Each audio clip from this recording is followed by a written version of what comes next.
प्रिय विद्यार्थियों, आप सबको नमस्कार। मैं दीक्षा क्लासेस की तरफ से प्रोफेसर ए.के. मलिक, जो कि आप सब जानते हैं मनोविज्ञान का विद्यार्थी हूँ, आपसे फिर आज मुखातिब हुआ हूँ। और जैसा कि आपको मालूम है कि इन सारे वीडियोस का जो हम छोटे-छोटे वीडियोस डाल रहे हैं, इनका उद्देश्य आपको कंसेप्ट की क्लैरिटी करना है, ताकि एक बार प्रत्यय आपको समझ में आ जाए तो परेशानी नहीं होगी। इससे पहले मैंने कई वीडियो आपके समक्ष डाले, जो आपने देखे भी हैं और आपने अपने उसमें व्यूज़ भी दिए हैं। तो मेरा आपसे आग्रह है कि देखने के बाद अपने कमेंट्स दिया करो, ताकि वो भी हम लोगों के लिए भी एक मोटिवेशन का काम करता है कि आपको कितना समझ में आ रहा है। मैंने पिछले कुछ वीडियोज़ में अधिगम की परिभाषा, पर्सनैलिटी की परिभाषा, आईक्यू क्या है उसके बारे में, बिहेवियर क्या है उसके बारे में, बुद्धि परीक्षण कितने प्रकार के होते हैं, ये सारे छोटे-छोटे वीडियो 7-8 आपके सामने डाले हैं। और आज जिस कंसेप्ट को हम लोग यहाँ पर डिस्कस करेंगे, बात करेंगे, वो है आपका अभिप्रेरणा, मोटिवेशन, जो कि अपने आप में एक बहुत इंपॉर्टेंट जो है वो टॉपिक बनता है परीक्षा के लिए भी और वैसे भी। मोटिवेशन पर आने से पहले स्वामी विवेकानंद जी ने कहा, "Arise awake and stop not till the goal is reached." जब तक लक्ष्य प्राप्त ना हो जाए, जागो, उठो और चलते रहो। जीवन में कभी मोटिवेशनल बात करूंगा तो आपको बताऊंगा विस्तार से, अभी संक्षेप की बात करूंगा। जीवन में कभी भी असफलताओं से घबराना नहीं चाहिए। आगे बढ़िए, कोई बात नहीं, अब की बार नहीं हुआ अगली बार, अब की बार चैप्टर समझ में आया और पढ़ूंगा। ये नहीं कि हम हताश होकर उसको रख दें, और अगर हताश होकर, फ्रस्ट्रेट होकर, निराशा में हम छोड़ते हैं तो हम अपने लक्ष्य को नहीं प्राप्त कर सकते। इसलिए मैं अक्सर कहता हूं, अंग्रेजी में आप कहते हो फेल हो गया, वो FAIL स्पेलिंग है। मैं आपको मोटिवेट करने के लिए, मोटिवेशन देने के लिए और स्वामी विवेकानंद जी के विचार को आगे बढ़ाते हुए ये कहूंगा, FAIL असफलता नहीं है, ये है first attempt in learning. Fail की स्पेलिंग है FAIL, F का मतलब फर्स्ट, I का मतलब first, FAIL, F first, A attempt, I in, L learning. तो फेल का मतलब, अगर मान लो कभी आप असफल हो भी जाएं, जीवन है, होते हैं, जरूरी नहीं कि मैं हर प्रयास में सक्सेस हो जाऊं, सफलता असफलता जीवन का भाग है।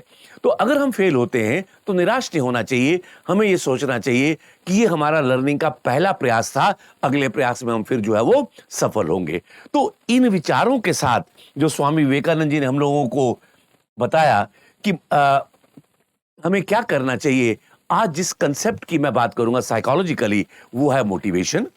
बहुत सी जगह पर मोटिवेशन के हम लेक्चर देते हैं, यहां पर मैं आपके विषय के हिसाब से मोटिवेशन को लेकर चलूंगा कि मोटिवेशन क्या है। अब ये जो मोटिवेशन है, इसको आपका गोल है, सपोर्टिव दोस्त हैं आपके, पीयर ग्रुप है, फ्रेंडली इन्वायरमेंट है, डिटर्मिनेशन है, चैलेंज है, अपॉर्चुनिटी है, इंकरेजमेंट है, रिवार्ड्स है, सो मेनी फैक्टर्स। मोटिवेशन को कौन से फैक्टर प्रभावित करते हैं, इसकी चर्चा हम किसी और वीडियो में करेंगे। इंट्रिंसिक फैक्टर और एक्सट्रिंसिक फैक्टर, आंतरिक और बाहरी। लेकिन सामान्य रूप से अगर देखें तो मोटिवेशन का मतलब होता है कि जो चीजें हमें हमारे लक्ष्य की तरफ धकेल दें, ले जाएं, उसे हम लोग मोटिवेशन कहते हैं। इसलिए सबसे पहले मैं आपको स्पष्ट करूंगा कि मोटिवेशन की परिभाषा क्या है। अभिप्रेरणा वह शक्ति है जो व्यक्ति को उसके लक्ष्य की तरफ ले जाए। अभिप्रेरणा वह शक्ति है जो व्यक्ति को उसके लक्ष्य की तरफ ले जाए। Motivation is a force which takes the person towards the goal. यानी वो शक्ति है जो आपको आपके लक्ष्य की तरफ ले जाती है, उसे मोटिवेशन कहते हैं। मेरे को पढ़ने का शौक है, मैं किताब खरीदना चाहता हूं, तो मैं मार्केट में जाकर किताब को खरीदूंगा। आप साइकोलॉजी के कंसेप्ट क्लियर करना चाहते हो, आप मनोविज्ञान पढ़ना चाहते हो, तो आप वीडियो देखोगे। मैं पढ़ना ही नहीं चाहता, मैं किताब खरीदना ही नहीं चाहता तो मेरा मोटिवेशन नहीं बनेगा।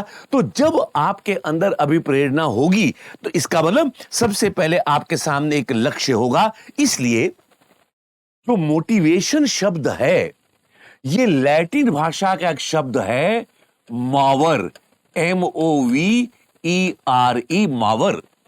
मावर से बना मोटिवेशन। जैसे पर्सोना से बना था पर्सनैलिटी, वैसे मावर से बना मोटिवेशन। और अगर मैं मावर को इंग्लिश में ट्रांसलेशन करूं तो इसका अंग्रेजी ट्रांसलेशन हो जाएगा मूव इन, अंदर जाना। अब मूव इन, अंदर जाना, ये अंदर क्या है भाई? Classroom, drawing room, kitchen. ये इन क्या है? ये अंदर कुछ नहीं है। यहां इनका अर्थ है आपका लक्ष्य, आपका गोल। इसलिए अगर आप इस शब्द के ओरिजिन को देखो और इस परिभाषा को देखो तो ये आपको बिल्कुल मैच करती हुई परिभाषा मिलती है कि मोटिवेशन वो पावर है, वो शक्ति है जो हमें हमारे लक्ष्य की तरफ ले जाती है। आप RS बनना चाहते हो, लक्ष्य है। आप मेहनत कर रहे हो, पढ़ रहे हो। आप रीट में टीचर बनना चाहते हो, पढ़ रहे हो क्योंकि आपका लक्ष्य है। मुझे पढ़ाना है, मैं किताब पढ़ता हूं, घर पे मेहनत करता हूं, मेरा लक्ष्य है कि मैं आपको अच्छे से अच्छा पढ़ाऊं। तो जब आपके अंदर किसी लक्ष्य को पाने की जिज्ञासा होगी, वो जो आप अंदर आपको फोर्स ले जाएगी, उसे कहते हैं मोटिवेशन। अब प्रश्न उठता है, ये आपको लक्ष्य की तरफ आगे जाने की जो आपकी इच्छा है, ये कैसे पैदा होगी? मानव में, ध्यान से देखिएगा, जब हमारे अंदर कोई नीड पैदा होती है, नीड, आवश्यकता, आवश्यकता को अगर मैं परिभाषित करूं तो टेक्निकल शब्द यह होता है कि किसी चीज का एक्सेस या डेफिशिएंसी, कमी होना आवश्यकता कहलाती है। हम यहां पर मोटिवेशन में डेफिशिएंसी वर्ड से मैं आपको समझाने की कोशिश करूंगा। किसी वस्तु की कमी आपकी आवश्यकता बन जाएगी। मैं 1 घंटे से पढ़ा रहा हूं, गला सूख गया, पानी की कमी महसूस होने लगी, गला सूखने लगा, पानी मेरी आवश्यकता बन गई। मुझे मकान बनाना है, पैसा मुझे चाहिए, पैसा मेरी क्या बन गई? आवश्यकता बन गई। आपको ज्ञान अर्जित करना है, आपको पुस्तक पढ़नी है, पुस्तक आपकी क्या बन गई? आवश्यकता बन गई। तो जब मानव में कोई आवश्यकता होती है तो इसका मतलब उस वस्तु की उसे कमी महसूस होने लगी। अब पानी का गिलास सामने पड़ा है, मैं उठकर पी लूंगा तो कमी कहां हुई? जब आपके अंदर आवश्यकता पैदा होगी तो इसका मतलब आपके अंदर उस चीज की डेफिशिएंसी, कमी आई। जब आप में कोई कमी आती है तो वो व्यक्ति का संतुलन, उसका इक्विलिब्रियम बिगाड़ देती है। अब अगर मेरा संतुलन बिगड़ गया तो मैं अधिक समय तक असंतुलित नहीं रह सकता। इसलिए मैं अपनी उस कमी को पूरा करने के लिए कहां भागूंगा? जहां मेरा लक्ष्य होगा, जहां मेरा गोल होगा। यह आवश्यकता पैदा हुई, मुझे कमी महसूस हुई, इसने मुझे आगे धकेला। जो फोर्स आपको आगे डाल रही है उसको कहते हैं ड्राइव, अंतर्नोद। ड्राइव, अंतर्नोद। आपके आवश्यकता हुई, अंतर्नोद ने आपको पुश किया, आप अपने लक्ष्य के पास पहुंचे। जैसे लक्ष्य मिल गया, आपकी आवश्यकता पूरी हो गई, जो संतुलन बिगड़ा था वो आपका पूरा हो गया। मैं 1 घंटा 2 घंटा आपकी क्लास ले रहा हूं। जैसे मैं क्लास लेकर अपने चैम्बर में जाता हूं तो मुझे हमारा स्टाफ कहता है कि सर चाय मैं ला रहा हूं, चाय पी लो। मैं कहता हूं चाय बाद में लाना, पहले पानी पिला दो। क्यों? क्योंकि गला बोल बोल कर सूख गया, मुझे पानी की कमी महसूस हो रही है अपने शरीर में, तो मैं पानी मांगूंगा। अगर कोई व्यक्ति पिलाने वाला नहीं होगा तो मैं खुद पानी की तरफ ढूंढूंगा कि पानी कहां पर रखा हुआ है, लक्ष्य कहां है। और जैसे मुझे पानी मिला, मैंने पानी पिया, मेरा संतुलन बिगड़ गया, मेरा संतुलन बन गया, तो मेरी जो आवश्यकता थी उसकी पूर्ति हो गई। तो हम अभिप्रेरणा में कब चलते हैं? जब आवश्यकता होगी और वो हमारे संतुलन को बिगाड़ेगी। हम उस संतुलन को पुनः बनाने के लिए अपने लक्ष्य की तरफ जाएंगे। इसे कहते हैं अभिप्रेरणा। अब प्रश्न उठता है कि जब हम आवश्यकता की बात करते हैं तो आवश्यकताएं कितने प्रकार की होगी जिसके कारण हमारा बिहेवियर मोटिवेटेड होता है? आवश्यकताओं को मोटे रूप में दो भागों में बांटा गया। पहले को कहा गया प्राइमरी नीड, प्राथमिक आवश्यकता, और दूसरे को कहा गया सेकेंडरी नीड, गौण आवश्यकता। प्राइमरी नीड का अर्थ होता है, प्राथमिक आवश्यकता का अर्थ होता है वह आवश्यकता जिसके बिना मेरे भौतिक शरीर का अस्तित्व संभव नहीं हो। ये कहते हैं ना, 5 तत्वों का पुतला बना हुआ इंसान, वो चीज जिसके बिना मैं जिंदा ही न रह सकूं, मेरा जीवन समाप्त हो जाए, अगर वो मुझे आवश्यकता नहीं पूरी नहीं होती है तो मेरा जीवन समाप्त हो सकता है, उस आवश्यकता को क्या कहा गया? प्राथमिक आवश्यकता। गौण आवश्यकता सेकंड से बना सेकेंडरी। गौण का मतलब हुआ अगर ये आवश्यकता पूरी हो जाए तो मेरा विकास होगा, मैं आगे बढ़ूंगा, और अगर ना मिले तो ऐसा नहीं है कि मेरा जीवन ही समाप्त होगा, मैं फिजिकली सर्वाइव ही नहीं कर पाऊंगा। अब मैं एग्जाम्पल के साथ आपको इसको समझाने की कोशिश करूंगा। बाकी जो नाम लिखे हैं मैं अभी आपको बताऊंगा बाद में, अभी पहले इसको समझिए। प्राथमिक आवश्यकता में आता है आपकी भूख, आपकी प्यास, आपकी नींद और सेक्स यानी कि काम। अब भूख, प्यास, नींद, अगर हमें भूखा रखा जाए, 20 दिन 25 दिन खाना ना मिले, 20-25 दिन आपको पानी पीने को ना मिले, 20-25 दिन आपकी नींद ना हो, तो क्या मानव जिंदा रह सकता है? इसलिए इन आवश्यकताओं के बिना हमारा सर्वाइवल नहीं हो सकता। इसलिए इन आवश्यकताओं को क्या कहा गया? प्राइमरी नीड, प्राथमिक आवश्यकता। देखिए, प्राइमरी आवश्यकता तो इतनी इंपॉर्टेंट है, हमने भगवान को भी माफ नहीं किया और कटाक्ष कर दिया। भूखे पेट ना भजन गोपाला, ये ले अपनी कंठी माला। कि अगर पेट भूखा है तो तेरा भजन भी नहीं कर सकते, पहले इस पेट को भर। मेरी प्राथमिक आवश्यकता क्या है? भूख, प्यास और नींद। अब भूख, प्यास और नींद जो है, इनका संचालन कौन करता है? ये चलती कहां से है? क्या समाज करता है? नहीं, इसका संचालन करता है आपका नर्वस सिस्टम, आपका तंत्रिका तंत्र। क्योंकि इनका संचालन तंत्रिका तंत्र करता है, नर्वस सिस्टम करता है, इसलिए इस आवश्यकता का नाम पड़ गया जैविक आवश्यकता, बायोलॉजिकल नीड। क्योंकि हमारे जैविक सिस्टम से चल रही हैं, इसलिए इनका नाम क्या पड़ गया? Biological need. प्राथमिक आवश्यकता का दूसरा नाम क्या है? जैविक आवश्यकता। इन आवश्यकताओं को, भूख, प्यास, नींद, इनको सीखा नहीं जाता, ये सिखाई नहीं जाती, ये अपने आप स्वतः आती हैं, जन्म से ही हमारे साथ आती हैं। इसलिए इनका नाम क्या पड़ गया? तीसरा नाम जन्मजात आवश्यकता, इनबॉर्न नीड्स। कभी आप घर में देखना, छोटा बच्चा, उसको नींद आ रही है, हम उसको लोरी सुलाते हैं, झूला झुलाते हैं, वो हमारा प्यार है, उसके प्रति लाड है, हम बच्चे को प्यार करते हैं। अगर बच्चे को नींद आ रही है तो मां जो है उसको ये नहीं कहना पड़ेगा आंखें बंद करके सो जा, बच्चा अपने आप सो जाता है। जब बच्चे को आप दूध की बोतल देते हो जिसमें दूध भरा हुआ है, वो अपने आप उसका मुंह चलने लगता है। इन आवश्यकताओं को सिखाना नहीं पड़ता, ये अपने आप आती हैं। इसलिए इसको क्या कहा गया? जन्मजात आवश्यकता। अगर आपसे कोई सवाल पूछे तो प्राथमिक आवश्यकता का मतलब वही है, जन्मजात आवश्यकता, जैविक आवश्यकता, एक ही बात है। इसके बिना हमारा सर्वाइवल नहीं है।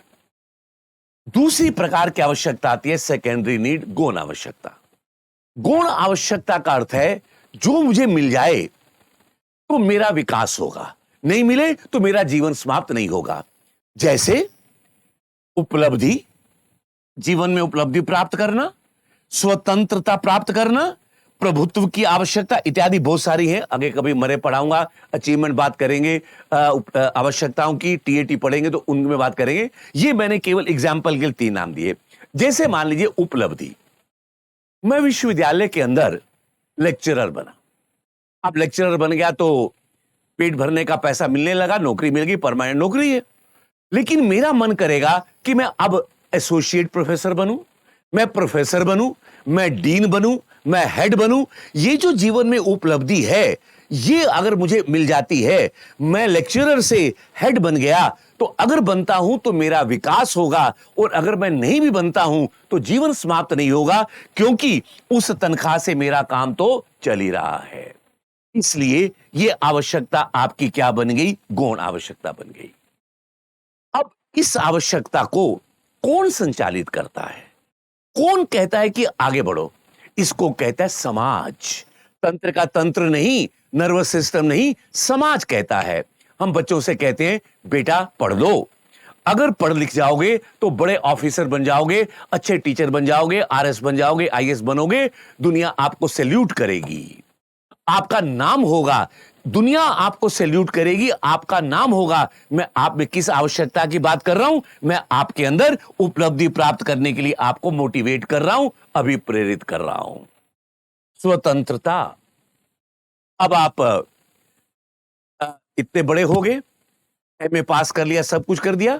अब कभी कभी घर वालों के पास जाओ, पूछो कि हम ये करें, तो घर वाले कहते हैं इतने बड़े हो गए, अपना निर्णय खुद लो, अपना निर्णय खुद लो। घर वाले कह रहे हैं, घर वाले कौन है? समाज। मैं अगर हेड बनता हूं, प्रतिष्ठा मिलती है, किस में होगा? समाज। इसलिए इस आवश्यकताओं का दूसरा नाम क्या पड़ गया? सेकेंडरी का सामाजिक आवश्यकता।